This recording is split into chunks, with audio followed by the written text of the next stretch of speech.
recording. There we go.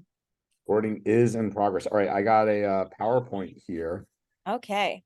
You ready to go? So let's. However, oh no, this is the old one. My apologies. I thought I had the new one. Here it is. Yeah, I was gonna say I could have sworn I had Amy because I knew Michelle was out. Yep. So let's do this instead.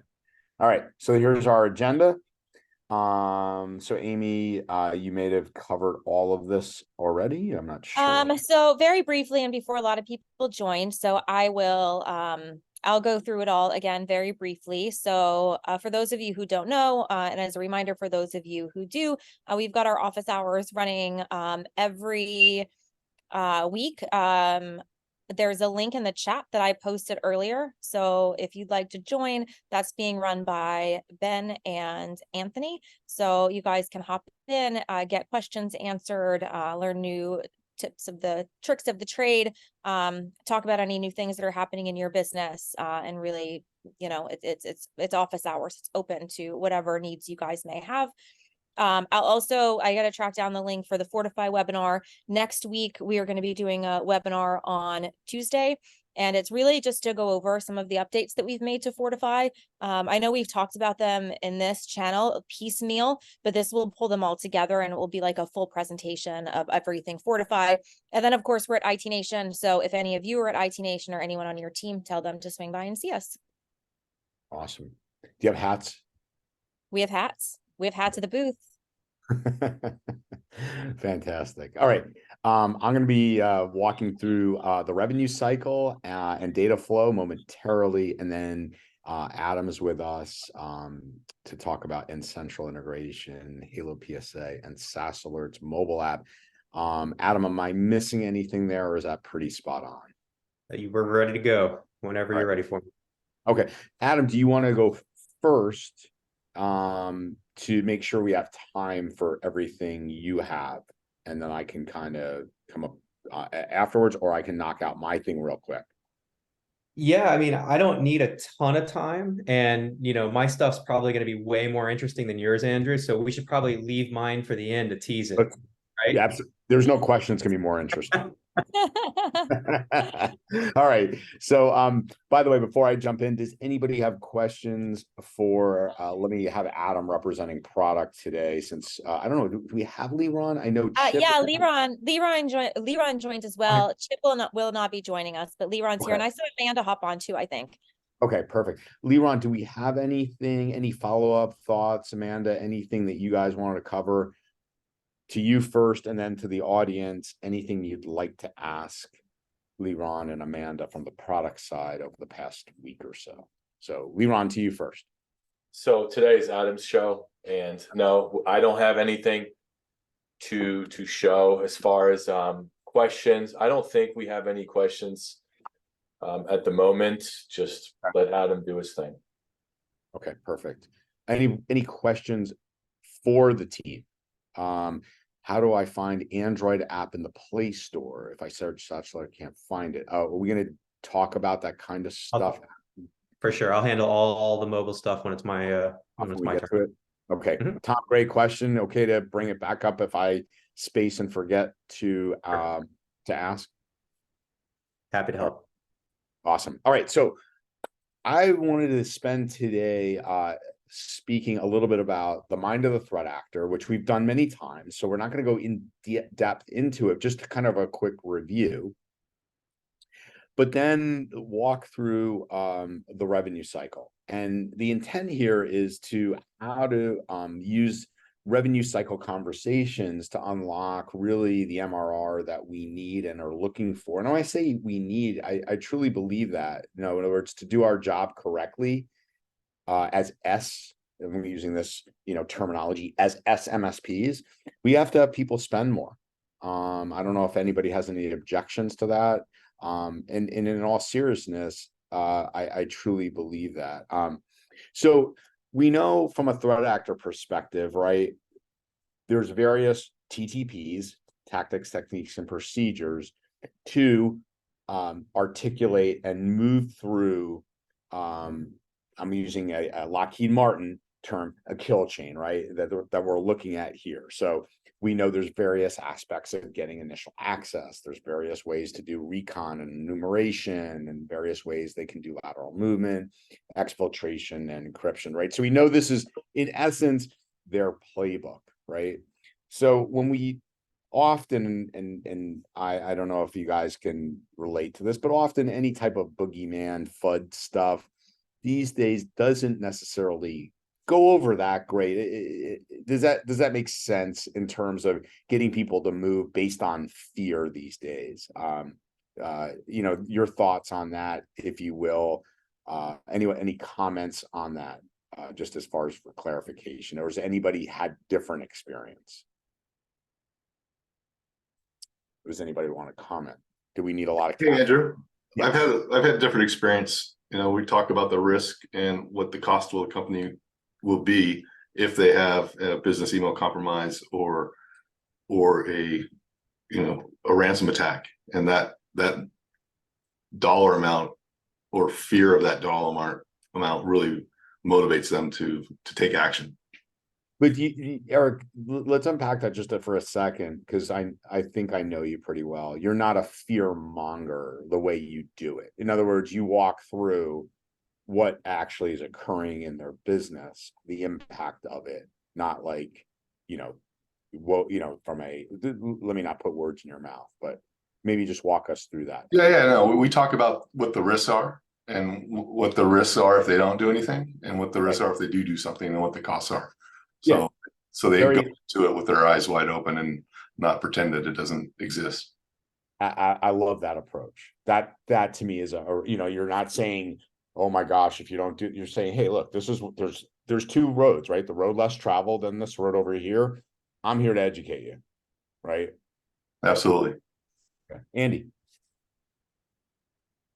I was going to suggest I'm finding, at least in my discovery of how to communicate to people who aren't technical about these issues, is that storytelling. I mean, this week, Ace Hardware was hit. These are things that people relate to every day, right? Mm-hmm. And it impacted logistics, payroll, warehousing, order fulfillment. How would that impact your business? And it's not necessarily, in my view, fear-mongering. It's having them relate to, have you really thought about this? Because what is the method, and that's the initial access, is predominantly email compromise, and being able to handle, look at this. Or some type of social engineering, right, Andy? Right, exactly. Some type of social engineering. So having more stories like this for small, mid-sized companies would be awesome to be able to build on. And I love that, Andy, because it is story. It leads us into this piece of the conversation. In other words, you're doing in essence, a tabletop with them. Like, hey, look, this is what happened in this business. Can we walk through it in your business? And it leads right into the revenue cycle, because you were talking about those things like logistics, order processing. And Andy, I did actually take healthcare because I think it's something a lot of people can relate to. You'll see momentarily. So think of this revenue cycle as a high level, right? Meaning, again, I'd love interaction, because I think it makes it much more enjoyable for MSPs to hear from MSPs. But high level, Eric, since you chimed in first, for the most part, let's look at your MSP. For the most part, isn't this how your MSP operates? Meaning you might call these things, and by the way, this is very critical, as Brian Blakely likes to say. If you call it a widget, if they call it a gadget, don't call it a widget, right? So my point is, we typically might talk about a scope of work, right? As an MSP, a SAO, etc., or onboarding, right? That's our quote unquote quote in our order form, etc. But Eric, for the most part, is this cycle, this revenue cycle, how you do business? Absolutely. Yeah. I think it's ubiquitous to most businesses, right? Right. So when I'm having a conversation, true or false, are you going to feel a little bit better that I'm talking about, and I'm air quoting better. You're going to feel a little bit better that I'm talking about your business versus let me talk to you about a piece of technology, right? Because the technology is what enables the business or protects the business. You talked about risk. But as a business owner, if you take the security and IT hat off and just put the Zephyr business hat on, true or false, you want to build value in your business and valuation in your business. And doesn't it start with this? If this isn't happening, nothing else is really going to move forward in terms of the valuation of Zephyr and obviously value to your customers. Is that fair? Right. Without each one of these pieces, they stop. And it doesn't have to do with IT at all. It's if you can't take the customer order, or you can't process it, or you can't receive it, you're not doing business. It doesn't have to do with IT at all. Absolutely. And would you say, hey, the majority of your customers or prospects, if you're talking about this and talking about how they do business, what are the key stakeholders and processes to keep this wheel churning? That's a little more interesting to them than SSO, MFA, et cetera, et cetera, et cetera. Right. And as soon as you get through kind of those base things of MFA and SSO, then you can start talking about the higher level stuff like the BIAs and the IRPs. And then it leads into even a more mature relationship. That's absolutely right. Because really what we're going to talk about today, right? And Andy, feel free to chime in, or anybody that deals in healthcare. And again, I'm using healthcare because I think it's something we can all relate to, not only as if we're an MSP servicing healthcare, but I'm going to just jump ahead to show you here. Like when we think, and I promise I'll jump back, but when we think about like as a patient, I'll blow this up, but true or false, we've kind of all been in some way, shape, or form this cycle, right? I mean, I don't know about you, but I really don't like the coding piece and getting that bill in the mail. Do you, Eric? Too many times. I'd prefer there was business interruption around, number 6 and 7, to be honest, but no. But coming back here, when we start to again talk to an office administrator or somebody that handles operations within a health organization, a healthcare organization, again, true or false, Eric, I'm going to get some interest if I'm talking about this and risk to these areas versus, oh, let me tell you about this latest threat. Oh, you're not doing this. If you don't do this and you don't have EDR and MFA. And again, please give me some latitude, folks. I'm having a little bit of fun, but point being is that we tend to go into, me included, conversations that we feel comfortable about. We are comfortable with technology. Most of our customers aren't. They don't understand security terms. They don't understand technical terms. But true or false, Eric, they understand these terms. Yeah, well, that's the whole point of the VCIO service delivery area, right? And that VCIO really needs to be high in business acumen and understand business processes and not just IT, right? That's right. The key to getting that relationship built and trust with the client. Right. And if we think about we've talked about challenge or sale, from a sales perspective, let's just say we were prospecting, there's a large medical facility, Eric, and you'd love to get these guys right under Zephyr's wing. Maybe there's a threat actor, and I'm joking, maybe, of course there is, that focuses on healthcare, right? And you could talk about, hey, look, I noticed your organization uses this type of medical system, or, and there were past conversations, right? Maybe they're in your top warm 250, a Gary Pica term and True Methods term, right? Top prospect for you guys. You'd love to have them. What EHR, EMR systems they use. Hey, by the way, are you aware of this latest thing that is happening in patient setup, in registration, that threat actors are taking down organizations like yours, right? So now all of a sudden it's thought leadership, and I know their business, right? Again, if someone came to you, Eric, and said, hey, look, Eric, I know we've talked, I know you run ConnectWise. Have you heard that, Black Hat is really focused around, this type of RMM, using it in your industry, in your business, right, as a tool, right, to do their job. Are you aware of that? And if so, what steps have you guys taken, right, to thwart that kind of, have you whitelisted, any use of a Terra? Have you, well, true or false, am I going to have you a little more intrigued that I know your business? And I remembered you do use those line of business apps. And that, are you aware that this type of RMM is really being used right now as a means to deploy, command and control or what have you, by exploiting your company? Yeah, well, that really brings it home, right? You're instead of talking about abstract, now you're talking about actual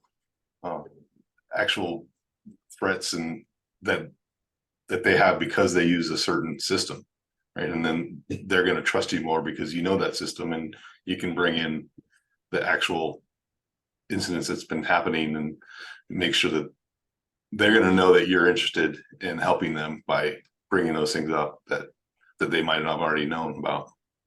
Right.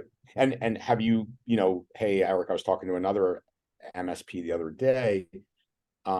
Here's some things they've been thinking about doing in terms of mitigating other RMMs running in their own and their customers' environment. I'm just curious, have you guys put in any SOPs around that? Again, I'm using your lingo, right? During onboarding, right? How do you mitigate and how do you work with another MSP so that, we know only these RMMs should be used?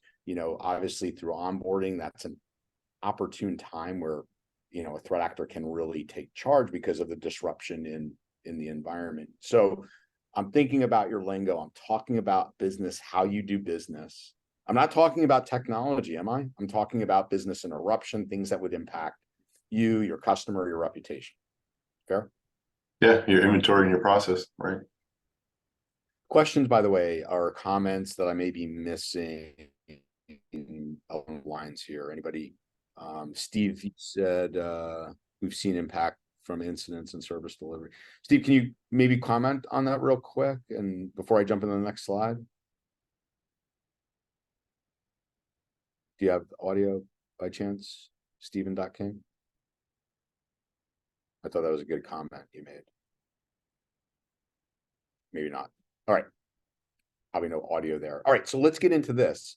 Normally I'd lean on Andy a little bit here, but he's off camera. He's probably either A, having lunch. Anybody want to guess? Is Andy A, having lunch, B, on a call, or I was going to say, or 3, have the Freddy mask on, but it looks like neither of the above, Andy. No, I'm basically, things I want to point out as it relates to this is look at how complex it is for an healthcare organization to conduct business. This is a very regulated, structured, and they have all these other security issues at every one of these points. As soon as item 1 hits, there's HIPAA requirements. And when patient collections, there's HIPAA requirements. And for example, I know people that say, I don't have to pay my doctor because it doesn't go to collections. It doesn't affect my credit rating. I can wait to pay them. And that just impacts this segment even further. That's yeah. I mean, collections is a whole nother part. Yeah. But and go ahead. Yeah. No, go ahead. I was just going to say that all of this talks to, and that's one of the challenges in the healthcare space is being able to talk to them about what and who you're dealing with. And in other words, most don't understand that the practice administrator doesn't want to deal with issues. They're always putting out fires, and finding a way to relieve that stress, finding a way that the doctor doesn't even have time to think about this. They're all about revenue generation, helping them cope with the fact that this could impact all of that. And right. they got enough staff turnover. I mean, there's just lots of things happening all at once. Yeah, no doubt. And the reason I wanted to put up this 16-step process or revenue cycle for healthcare is because I wanted you all out there to think about verticals that you focus on, like just maybe a quick yes in chat, Y, if you will, or N. Do any of you have healthcare clients aside from Andy? I'm just curious, Amy, can you just keep a peek on chat and just— taking a look now. What's that? Taking a look now. Okay. And so whether it's healthcare, if you have healthcare, great, we'll hand this out to you, etc. But if not, think of this wheel in terms of if you deal with manufacturing, right? If you deal with legal, right? Who are the stakeholders, right, in this? And if there was interruption at different points, as Andy said, in this revenue cycle, what mitigating steps, A, do you guys have? B, have you mapped out? What are the contingency plans? So today you walk in and we can't get to ground one. We can't schedule appointments. We can't bring people in and get them registered. Talk to me about what happens. Who has health? Do others have healthcare in here, Amy?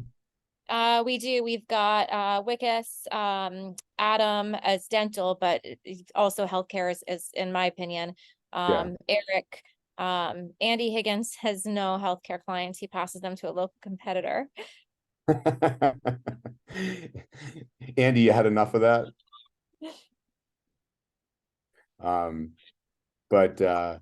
Yes, yeah.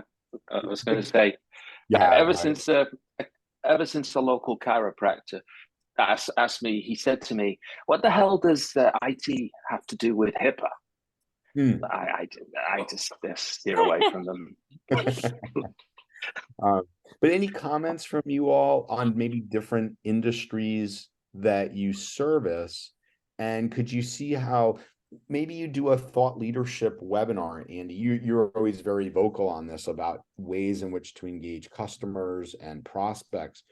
Like I think using a revenue cycle and say, hey, we're going to do a webinar on, and you pick a vertical and target verticals in your CRM that that organizations that you would like to do business with, and walk through, hey, today we're going to be talking specifically about manufacturers in this particular area, and we're going to walk through the revenue cycle and the impacts of business interruption in these and the risk to your business, blah, blah, blah, blah, blah.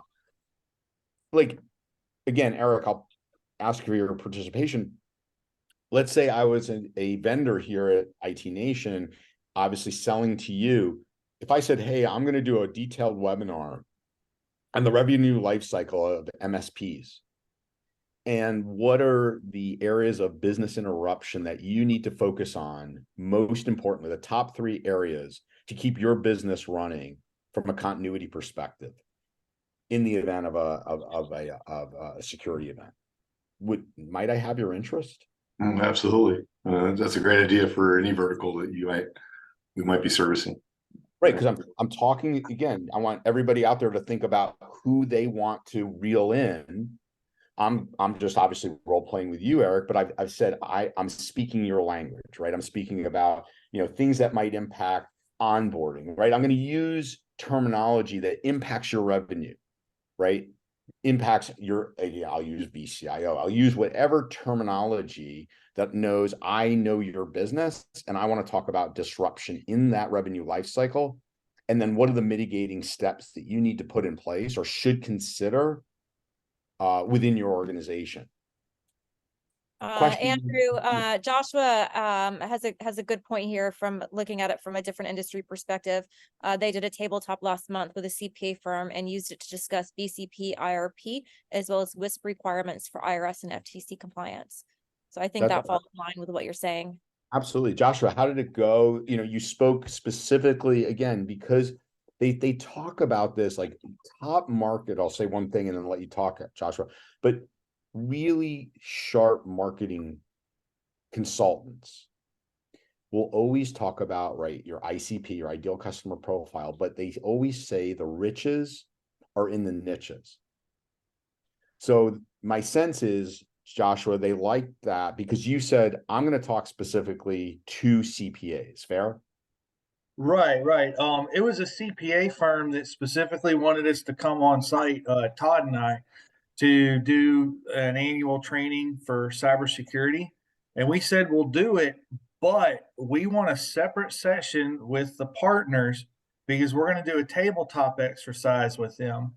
And so we put them through a BEC scenario, and then we got on, and then we transitioned in because they had not a BEC, but they did have a compromised account recently. I mean, nothing bad happened because we caught it early enough. And we're like, this is happening. But really, while we have everybody here, stop and think for a second. If you couldn't do, task A, task B, what are you doing to recover? And it was kind of cool because being in South Alabama and, we're only 5 years away from Hurricane Michael. It's like, think about after the hurricane, what did you guys have to do to get your business back up and running from that? And now flip the switch. Let's say something cyber happened. What do you have to do to flip the switch to get that up? And identify the pain points, like this is where the customer data is, this is what we have to secure. Now let's go through the WISP guidelines. We have to identify what we want to protect and then put procedures in place to protect it. So that's kind of how we came at it.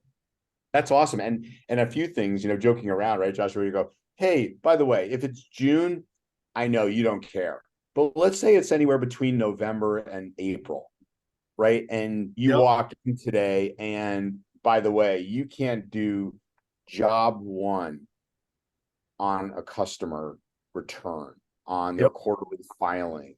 Oh, you might find out that 50% of your customers' data was exfiltrated. What's your communications plan? Are any of those customers regulated? What's your strategy there? Do you have a plan to talk to regulators? What you're going to say? Is there a breach coach?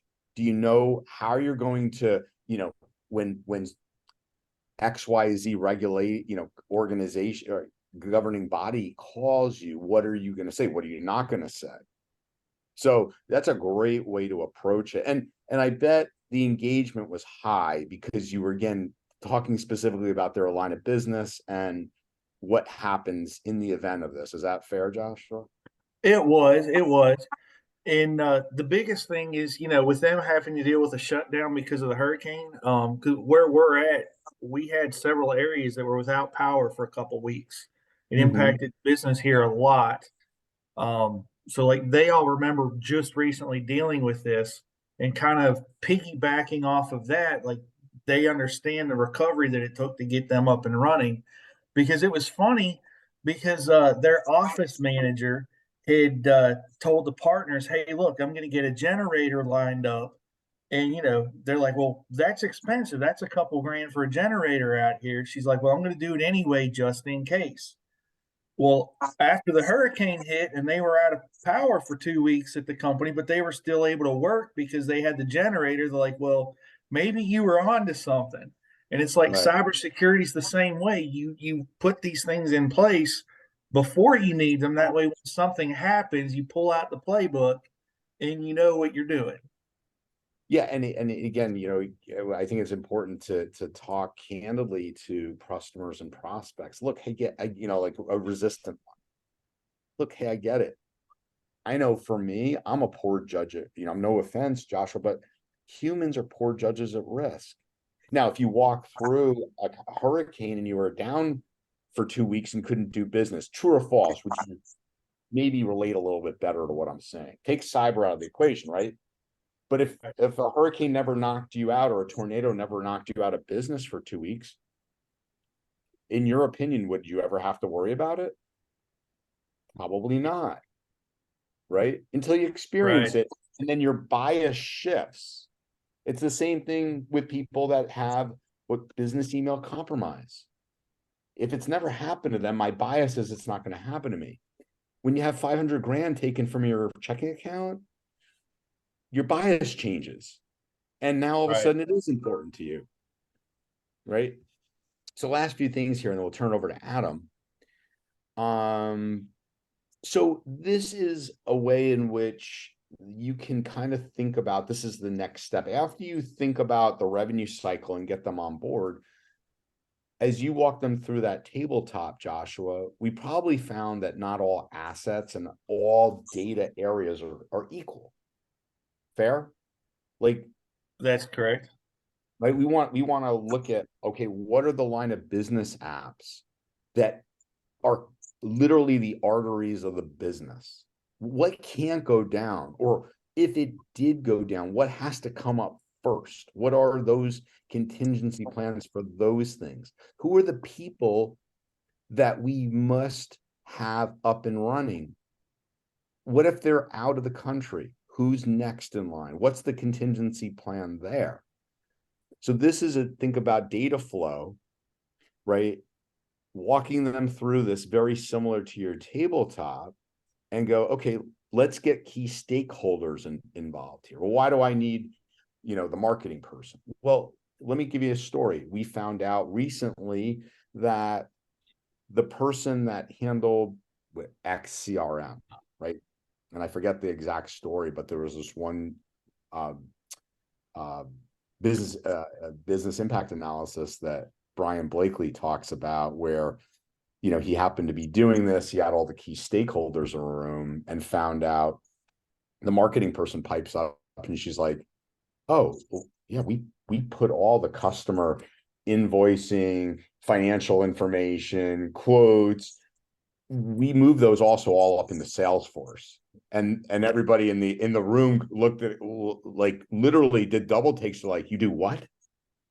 So all of a sudden they didn't realize that all this critical data that they thought was just here was also up in the cloud. That from a data protection perspective, again, these are shared responsibility models. We know when we talk about the cloud, Salesforce has certain responsibilities to keep Salesforce up and running, but is it their responsibility to make sure your data is safe and secure? Or is that your responsibility? Right? So anyway, I'll pause there. Is this helpful in terms of how to look at those conversations?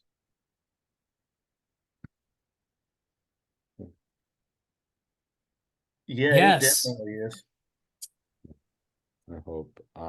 Okay. Yeah, Eric, of course we'll send it. I'll send this. Amy, I think I got it to you, correct, before this? Yes, as long as this is the final that you sent me last night. Yes, it is. I didn't change Okay. anything. So Yeah. Yeah, Eric and team, if you want it, Amy will get it out to you. Yeah, whoever wants it, if you want to send me a message and the chat here with your email address, I can get it out as soon as this call's over. Awesome. All right, Mr. Adam, you are up. Amy, just an FYI, I am in somebody's hotel room here at IT Nation. Okay, if I sign off at about 1 to 2 to give them, they have to get back on a Zoom as well. Sure, of course. If there's not an entry point for you to jump in and say your goodbyes, then just quietly hop off and we'll know that you sent us your best. Fair enough. Okay, thanks everybody. I hope that was helpful. And wish super helpful.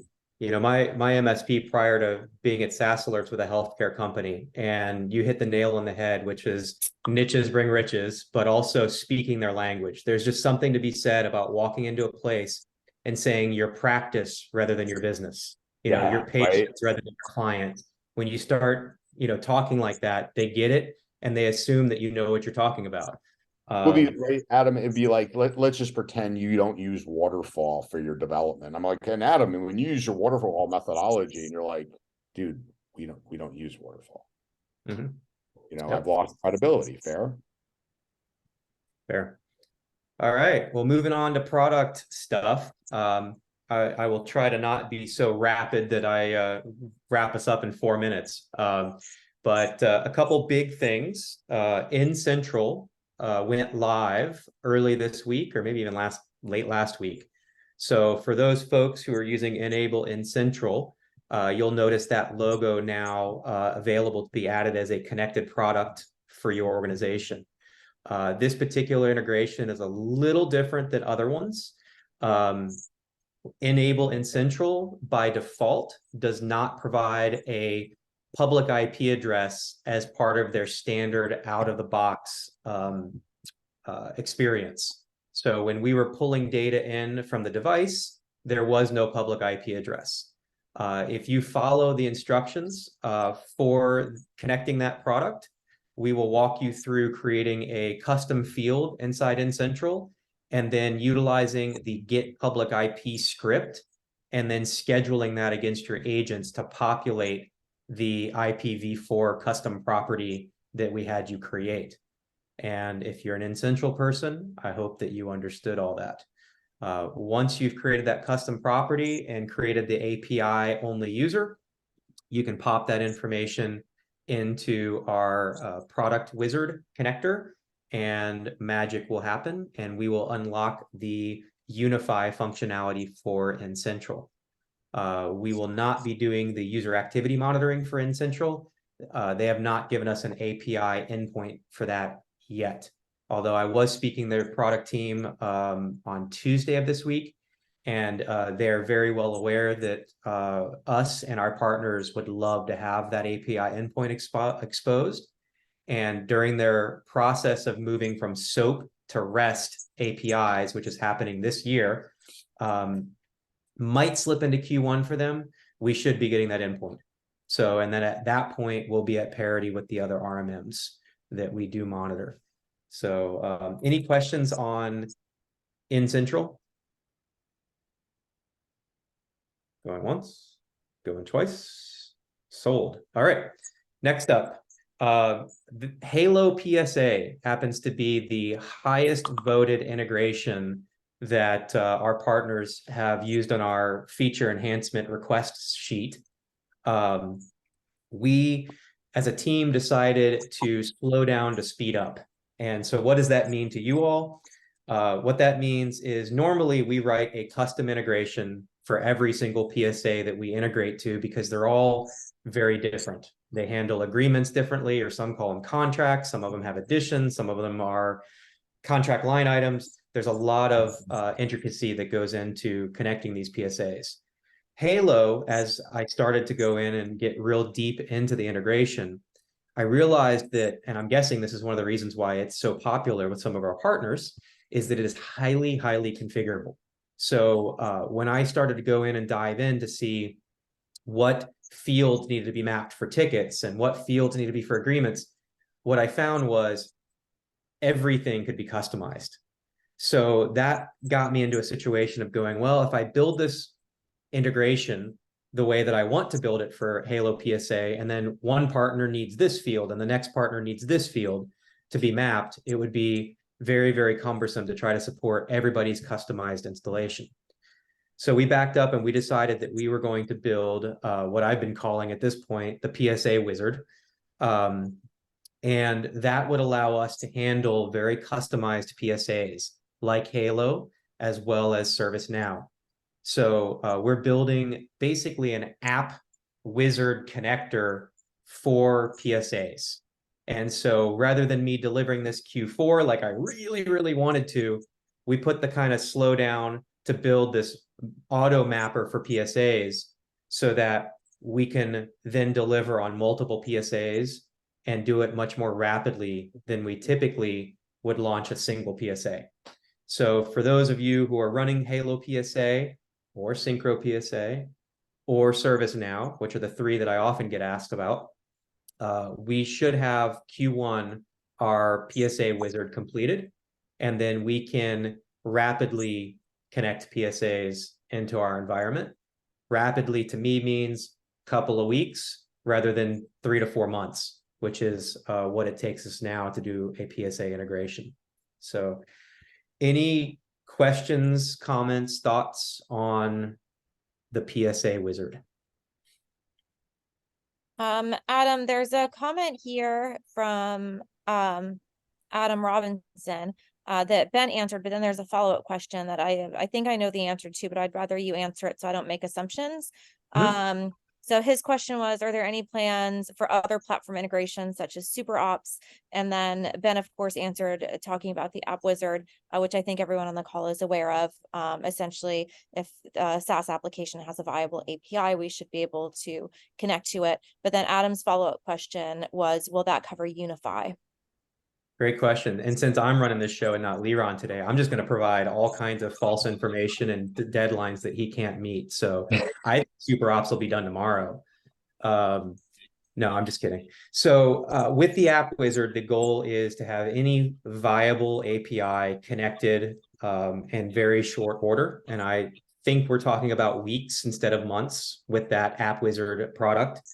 And then I would fully expect that it would support Unify as well, but I don't know if Liron wants to correct my lies and misinformation that I'm spouting here. But I would think that we should be able to pull in user activity as well as devices. I think that's a wonderful question. And I think it depends greatly on the type of data that we get back. It's hard to say across the board.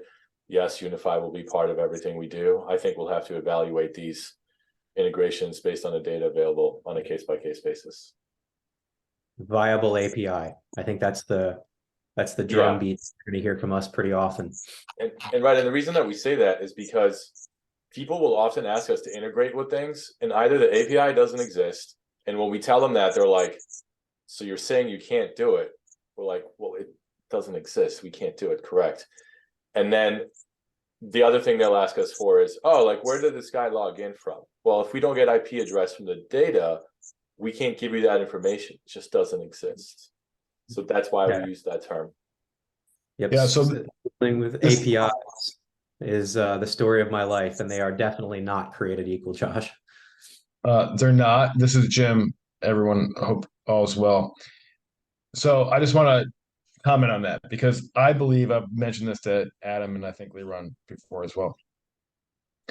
What we're going to, I believe, do is create a groundswell of activity and requests to SaaS solution providers to make sure their APIs include enough information for us to read them, to actually make the APIs viable, because all of you will be demanding it. And when we get enough people saying, hey, look, these applications are important and they need to be properly secured, that's when all of the all of the SaaS application providers out there are going to start putting all that information in.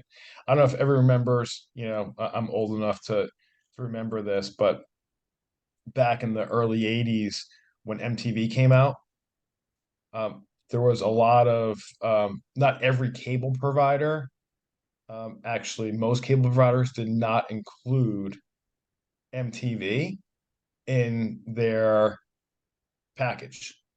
So what did MTV do? They took it to the streets. They took their message to the streets and they created a campaign that was, I want my MTV. And they had enough people out there saying, I want my MTV, that the cable providers actually were forced into including MTV into the cable packages. And I believe that is what's going to happen here.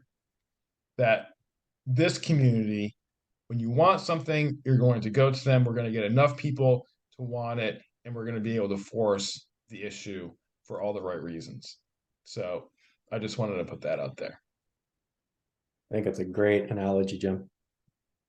And I've seen it happen. We've had some of the partners get all over some of the other integration partners and make noise enough to where I get a nasty call. So clearly the voices are strong. And Eric hit the nail on the head. Eric Monroe.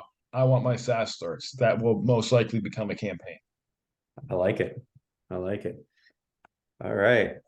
Any other questions on that kind of mapping side of the house on App Wizard and PSA Wizard before I show you all the mobile app? All right. So this is some risky business. I'm going to be sharing my my full mobile device live with you all. So who knows what my friends are going to text me in between now and the time that this demo is done. It should be fun. Is that a dare for people who are on the call who have your phone number? Oh, yeah, you guys do have my cell phone. All right, bring it. Bring it. All right. No, we won't interrupt your demo, Adam. Go for it. All right. I think, let's see where I'm at here. Okay. This is, let me make that go away. All right. Y'all can see that, I hope. Yep. All right. So disregard the 1,700 messages I haven't read. And then we'll move right into the app. So the app is available on the Apple App Store as well as the Google Play Store. You can search it up. And aside from the one comment I had in the chat today, I haven't heard of any problems having people find them. The first thing to notice is, or note, is that we are in beta. So this is our first mobile app release. There might be some things wrong with it. And I know a few right now that I'll talk about. But first things first, if your app has been dormant for 5 minutes or more, then it is going to ask you to re-log in. Or if you set it up with biometrics, you can click on the little biometrics thing and the face is going to unlock you. And so from the screen here, this is our initial feature set. We have the ability to look at critical alerts, for instance, and we do have to load them in. So as much as I'd love this to be instantaneous, it is not, but much faster than running into your house when you're outside playing with the kids and opening up your laptop to get to the data. So once we are in the main app and we have our critical alerts here, I can go ahead and pull open the details. So we're going to give you the overview first of what's going on. And then if we go to details here, you can see all of the alert details like you normally would be able to. We have the same thing for medium and low alerts. They work the same way. We also have our analyze screen. And so from within here, we have the ability to select many of the same filters that we have on the web side of the house. The one that is missing right now is the ability to filter by user, which I know that seems like an obvious one that we need to add. It's in development right now. I'm hoping early next week we'll have that there. So once you've set your filters, you can go ahead and apply them and you will see the events here, just like you would the other alert section. All right, so that's analyze. And then really the reason why I wanted to build this app was around the respond trigger section. So if we hit the to-do screen, so that was the top left, you get a list of to-dos. So these are all actionable items that need to have something done to them. So in this particular instance, before we got on the call, I triggered an alert because I logged in. I set a very, very, very bad respond rule, which is basically just somebody logged in. You wouldn't want to do that in the real world. But from here, we can see that the rule trigger is pending. We know what account and organization and app. I will lock the account.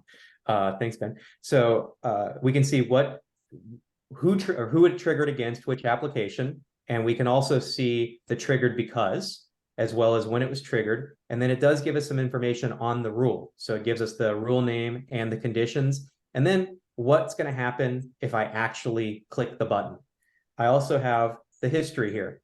So you can see that I triggered this at 1:46 my time. And because I didn't answer it, it's saying that I had a pending reminder as well. So from within here, I'm not going to lock myself out, or I'm not going to expire my logins, but I can hit reject and I can give a reason. Because Ben said so. And I can hit save. And now I have actioned that particular rule and it's now out of my list. So no need to hop on to a full computer to be able to do these things any longer. And it provides you a little more context and a little more user-friendly version. The other item that we have is rule trigger history. So from in here, we can see everything that's kind of happened as far as respond rules go. So for instance, here's one I did earlier, and we can see the history again. Triggered, I got a pending reminder, I approved it, and it was successful. And so we can see the whole history back quite a ways. And then the other item in here is just the biometrics, which this is one of the bugs, by the way. I cannot get that toggle to turn green for the life of me, even though it's on. So still a work in progress. The other item that I am excited about, but we have not gotten feature parity on the main website yet, but is the ability to send push notices. So in a moment, hopefully, oh, I feel like I'm on stage right now. Hold on. Well, if you were at IT Nation yesterday. They did a live demo in front of 4,000 people, and it failed the first time. So Great. Well, the push notice that I had hoped to show you is not push noticing. I don't know if it's because I'm in a Zoom meeting. Oh, it is. It's hiding. It's actually, you can't really see it, but it's hiding under my Zoom meeting. No, I So can see that it. trigger, when I hit it, brings me to the app. So once we have gotten the respond engine on the main app able to send those push notices, we will now get, rather than an SMS text, you're able to get a push notice to any number of mobile device users. And they will be brought directly to the app where they're going to be able to action the rules right from there. So, Yeah. Real stretch, but if this is at, you know, and I'm air quoting the endpoint, right? You know, it's your M365 that's monitoring, let's just say. And I want to potentially do a password reset. I'm the help desk. Could I push something down to you to have you authenticate it is who you say you are, or vice versa? I mean, we could theoretically do anything. It's a matter of whether we should and how many people would use that feature. I don't know. I mean, Yeah. I love the idea. So Adam's chiming in with, like, Adam, what I'm thinking is, and I'm probably not, maybe you can help me with this, but I'm thinking, you know, there's, you know, various tool vendors out there now that are, it's really a feature where you want to make sure that you are who you say you are. If you think about MGM, or as an example, I posed as the help desk because I simply went on LinkedIn and realized Adam is this person. I go, Adam, hey, I noticed you're I know you're in development. We're got risky behavior on your account. I need you to go here. Now, if there was some type of additional authentication, right, we know like FIDO2, that would never would have happened. But that's kind of where I'm going. Ben, maybe you can chime in here. Can you, am I thinking through the right way now that we have this type of, you know, ability to communicate, validate with a customer, or am I just completely off base here? No, I think QuickPass has something similar to that, where you have to, when you're calling the client, you verify who you say you are. You're not just Joe Schmo trying to gain access through social engineering. Is that what you're referring to? Yeah, something that, since we're already quote unquote at the endpoint and have some telemetry to Ben's mailbox, could I leverage that through this app? And that's really what where I'm going, that I am who I say I am. I don't think it'd be a hard ask. It's basically just making sure that those two numbers match, kind of thing. Right. But I don't know if that's something Adam wants to do or not. Yeah, it's not necessarily whether I want to or not. I mean, I want to do anything that's going to secure our partners and their clients more so. It's just a matter of whether it makes sense for us to do it. You know, I think we've been pretty consistent with staying in our lane and not getting too far outside of it. That may or may not end up being in our lane. One of the cool things that I was thinking about, kind of along those same lines, was actually linking the location of the app so that we can tune out or tune down some of the outside approved location. So, you know, my app knows where I am, theoretically, if we turn on location services. So therefore, if Adam is in Mexico and my phone is in Mexico, maybe that is something that we can use for a bit additional telemetry. I think that would be great to solve the issue of customers needing to notify you they're going to travel. You don't just use the app and we validate them through the app that they're traveling, or things like that. Yeah, I mean, in order for that to happen, we'd have to have end users using the SaaS Alerts apps, which is not the plan at this point. You know, there's a few steps that would have to happen if we even decide to do that. This may only end up being a partner-only app. But I think there's a lot of capability that will be exposed now with the mobile app. And I'm super excited to hear from you all and the rest of our partners on what you can think about us doing so that we can keep iterating on this the same way that we've done our main platform. So Adam, I heard you and I'm asking this question, why wouldn't this be a value add from SaaS Alerts to offer our customers who travel internationally or are concerned about business email compromise, and having an app that would allow us to tie them so that we don't have to disable them if we don't know where they are? Yeah, I mean, I think that's similar to what I was just referencing. And you know, hey, we like literally just launched this. I was pretty happy. I was going to take a lap, you know, victory lap, just having this. So Like it's Adam, it's like sales at the beginning of the month. You did what have you great done? job. It's December 1st. Welcome. No, I'm kidding. It's Yeah. awesome. Well, Great. that's where I'm going to jump in. I'm going to congratulate Adam, Yeah, you know, that's and awesome. team for, you know, getting this together. And look, the initial thought process behind doing a mobile app, because nobody else has one in this space, is essentially to be able to, on an emergency basis, put a sock in your pocket, right? So now doesn't matter. Didn't go over What's well. that, Andrew? I tried that in high school. It didn't go over well. Or is that we're talking about something completely different? SOC. Oh, So, sorry. Yeah, Security Operations Center in your pocket. You know, when you're traveling, and look, stuff needs to, you know, happen. We know security never takes a break. So now that we have that, right, and we'll fix the bugs and continue to iterate, it takes us down a whole other road of possibilities. And we'll definitely explore those and continue to leverage this call, this community, to find out, you know, what the best way to do that is. Hey Jim, can we make sock in your pocket a shirt? I think that's a pretty good one.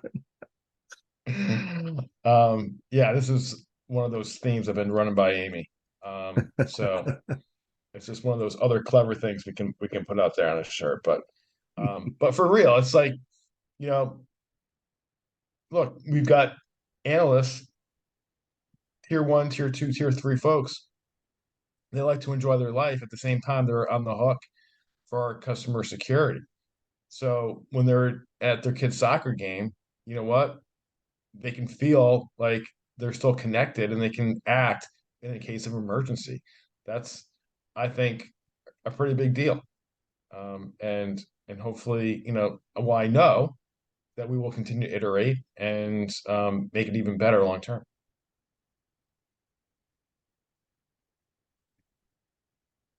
Jim, Andrew had mentioned before you jumped on, he had to hop like minutes before 2. So we're on our own now. We are. Yeah. So we are at the top of the hour. If anyone has any questions, I'd say we can stay on for a few more minutes. But otherwise, we will catch you next week. So we'll pause here. Raise your hand or hop in if you have any other questions for Adam. All Just right. while he's at it, when he makes it for the customer, so we can white label it. Just kidding. Oh, yes. Beautiful. Beautiful. Well, All folks, right, guys. we always love your ideas and your feedback, and we can't do what we do without you. So thanks so much. If anyone's here at IT Nation, definitely come by the booth and say hi. Yep. And we'll look forward to seeing everyone next week. All right. Oh, Tom, Adam, before you hop off, Tom, if you're Yeah. still wanted to know how he finds the Android app in the Play Store. Yeah, it's I've been able to find it easily just by typing SaaS Alerts, but there is the link for Google Play. Here is the link for Apple. Okay, So super. either of those I should work. will. Yep, I'll pause here for a few minutes before I end it, in case anyone wants to grab those 2 links. And otherwise, you guys have an amazing rest of the week, and we'll see you next time.